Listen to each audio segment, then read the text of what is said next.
On Monday, the WTA announced their Player of the Year, and for the second straight year, that was Iga Swiatek. Congratulations to Iga, and let's be honest, guys, well-deserved, right? If anybody wasn't going to win that award, if it wasn't going to be Iga, it was going to be Aryna Sabalenka, but I agreed at the fact that they picked Iga, and when I handed out my season letter grades, if you guys, I'm sure, watched that video, you're going to hear a lot of the same points being made here. The reason why Iga was so deserving of that title was for what she did throughout the course of the calendar year. So she won 68 matches, right? Record was 68-11, winning percentage at 86.1. That's incredible. That's domination, and she did it consistently throughout the course of the year. I know the major tournaments might not have all necessarily been sunshine and rainbows for her because she had that rough hard court season, right? But she won the French Open. She made it the furthest she's ever made it in the Wimbledon tournament this year. But outside of the four majors, though, she also played great, right? She won 6 titles this year, and she ended the year on such a strong note. After she briefly lost that world number 1 ranking, but for a few months there to Aryna Sabalenka, she comes back.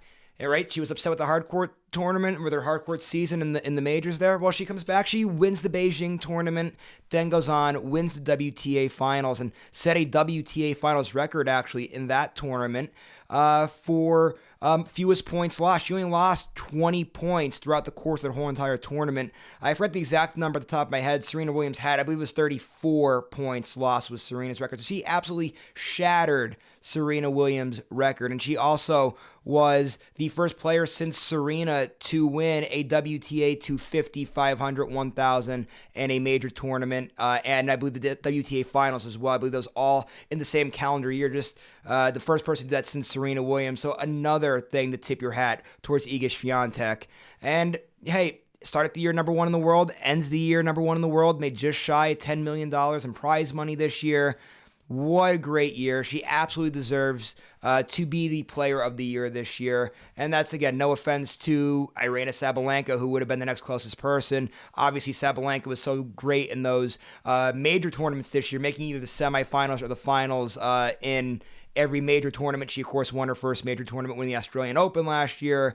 But still, Iga wins 68 matches, Aryna wins 55. Iga wins 6 titles throughout the course of the year, Sabalenka wins 3.